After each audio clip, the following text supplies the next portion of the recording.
Hello friends, welcome to my YouTube channel chemistry by Swati. आज की इस वीडियो में हम थर्ड लॉ ऑफ थर्मोडायनेमिक्स पढ़ेंगे और गिब्स एनर्जी से रिलेटेड गिब्स एनर्जी की आपको लेक्चर नंबर 11 में गिब्स एनर्जी क्या होता है ये आपको बताया था। उस पर बेस्ड हम आज न्यूमेरिकल भी करेंगे। तो चलिए स्टार्ट करते हैं। Third law of thermodynamics, TLOT, third law of thermodynamics.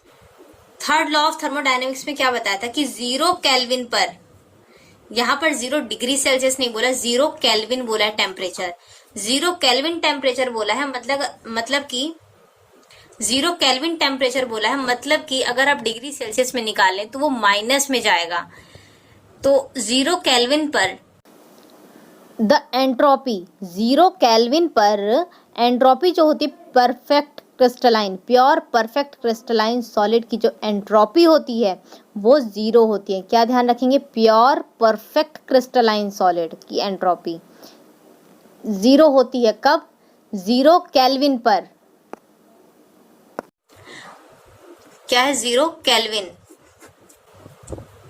0 kelvin है मतलब कि जो आपका टेम्परेचर है तो -273 डिग्री सेल्सियस है, मतलब कि 0 डिग्री सेल्सियस से भी बहुत ज्यादा नीचे है। इसलिए प्योर परफेक्ट क्रिस्टलाइन सॉलिड की जो एंट्रोपी होगी वो 0 होगी। कब? At 0 kelvin. ये थर्ड लॉ ऑफ थर्मोडायनेमिक्स में बताया था।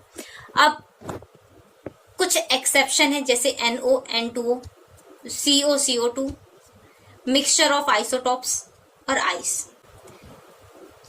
ये सब एक्सेप्शन है। वैसे तो लगेंगे कि सॉलिड है, लेकिन ये प्योर परफेक्ट क्रिस्टलाइन सॉलिड नहीं है। प्योर परफेक्ट क्रिस्टल का क्या मतलब है कि जो मॉलिक्यूल्स जो होंगे इसमें वो आपस में सीक्वेंस में एकदम सीरीज में जुड़े होंगे, उसको बोला गया प्योर परफेक्ट क्रिस्टलाइन सॉलिड। इसमें बिल्कुल भी रैंडमनेस नहीं होगी, ये बिल्कुल सीक्वेंस में जुड़े होंगे इस तरह से। जब ये प्योर परफेक्ट है तो इसके लिए एंट्रोपी क्या हो गई? 0। अब हम ले लेते हैं CO का एग्जांपल। तो CO, कार्बन मोनोऑक्साइड, ये जो होते हैं ये ठंडे होकर के क्या होता है कि जब इसको ठंडा किया जाता है CO को, तो ये सॉलिड बना लेते हैं। लेकिन इसका जो अरेंजमेंट है, CO, यहाँ पे CO लिखा लेकिन यहाँ पे क्या लिखा? OC। तो ये जो इनके CO और OC हैं, इनका अरेंजमेंट जो है वो अलग हो गया कि भाई ये कार्बन और ऑक्सीजन से जुड़े हैं और यहाँ पर ऑक्सीजन और ऑक्सीजन से जुड़ रहा है। तो इसलिए इसकी एंट्रोपी जो होगी वो 0 नहीं होगी, क्योंकि प्योर परफेक्ट क्रिस्टल नहीं है। इनकी एनर्जी तो सेम होगी, जब ये जुड़ेंगे तो इनकी एनर्जी तो सेम होगी, लेकिन अरेंजमेंट जो है इनका वो ऑर्डर में नहीं है, इसकी एंट्रोपी 0 नहीं होगी। गिब्स एनर्जी पर बेस्ड कुछ न्यूमेरिकल हैं। पहला question, for a certain reaction the change in enthalpy and change in entropy are, इतना और इतना दिया हुआ है। चेंज इन एंथैल्पी मतलब डेल्टा H की वैल्यू दी हुई है 40.63 किलो जूल पर मोल, और एंट्रोपी, चेंज इन एंट्रोपी कितना दिया? 100 जूल पर केल्विन। तो delta H is 100 joule per kelvin.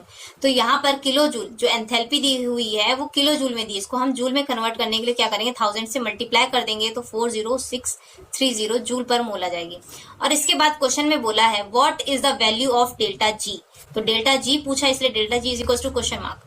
और टेम्परेचर कितना दिया? एट 27 डिग्री सेल्सियस, और यहाँ पर हम सेल्सियस को केल्विन में कन्वर्ट करेंगे तो 300 केल्विन आ जाएगा। T is equal to 27 degree Celsius में 273 ऐड कर देंगे तो 300 केल्विन आ जाएगा। And indicate whether the reaction is possible और नॉट।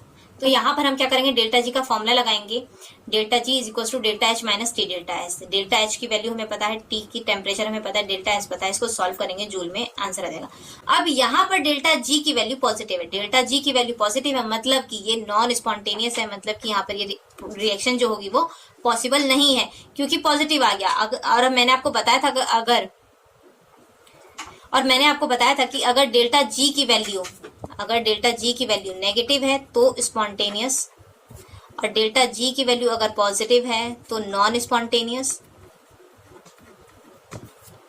और डेल्टा G की वैल्यू अगर 0 है तो at equilibrium. Question second, for a reaction at 25 degree Celsius, temperature दे दिया 25 degree Celsius, enthalpy change delta H and entropy change delta S are इतना और इतना दे रखा है। तो यहाँ पर लिखा delta H is equal to -11.7 into 10⁻³ joule per kelvin per mole. Change in enthalpy लिख ली।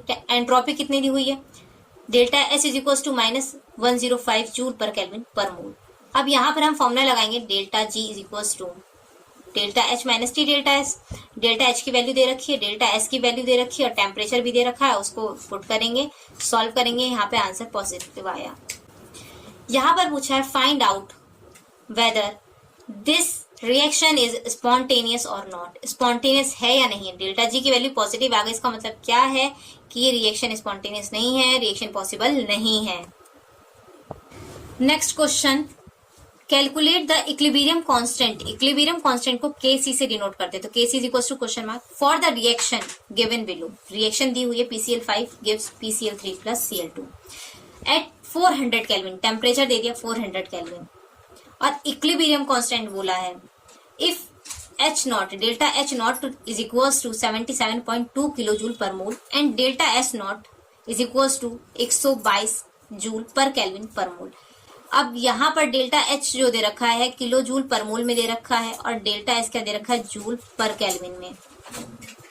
तो यहाँ किलो जूल को जूल में कन्वर्ट करने के लिए 1000 से मल्टीप्लाई कर देंगे तो 77,200 जूल पर मोल आ जाएगा। यहाँ पे क्या बोला हमें, इक्विलिब्रियम कांस्टेंट। तो इक्विलिब्रियम कांस्टेंट इसका मतलब है कि एक फॉर्मूला याद रखेंगे, delta G is equal to delta G naught plus N delta G naught plus R T log Q C होता है। और एट इक्विलिब्रियम स्टेट में क्या होगा कि डेल्टा जी की वैल्यू 0 हो जाती है, डेल्टा जी की वैल्यू 0 और क्यू सी की जगह हो जाएगा के सी इक्विलिब्रियम कांस्टेंट, इसको बोलते हैं क्वासिक कांस्टेंट। तो यहाँ पर इसकी वैल्यू 0 हो गई तो डेल्टा जी हम इस वैल्यू को आप इधर ले आओ, जब ये वैल्यू 0 हो गई तो ये वाली वैल्यू इधर ले आओ आप, तो क्या हो जाएगा delta G naught is equal to क्या हो जाएगा आर टी। ये लॉग नेचुरल लॉग है, ये लॉग नेचुरल लॉग है और यहाँ पे क्या हो जाएगा के सी। अब नेचुरल लॉग को हटाने के लिए हम मल्टीप्लाई कर देंगे 2.303 से, तो यहाँ से आ गया formula delta G naught is equal to -2.303 R T log K C, are T log K सी आ गया। लेकिन यहाँ पर डेल्टा जी नॉट की वैल्यू हमें गिवन नहीं है, तो हम के सी कैसे निकालेंगे। तो एक फॉर्मूला है delta G naught is equal to delta H naught minus T delta H naught. तो यहाँ पर हम डेल्टा एच नॉट की वैल्यू पुट करेंगे, टी डेल्टा एस वैल्यू दे रखी है, इसको सॉल्व करेंगे तो इतना जूल आ जाएगा, डेल्टा जी नॉट मिल गया। अब डेल्टा जी नॉट की वैल्यू हम इस फॉर्मूले में पुट करेंगे, इस फॉर्मूले में पुट करेंगे तो क्या होगा,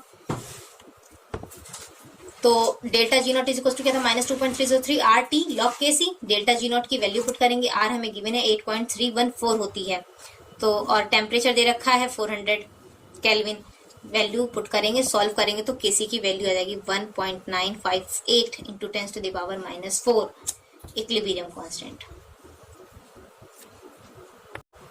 तो आज की वीडियो में बस इतना ही, मिलते हैं अगली वीडियो में। अगर वीडियो अच्छी लगे तो वीडियो को लाइक करें, चैनल को सब्सक्राइब करें। तब तक के लिए पढ़ते रहिए, सीखते रहिए।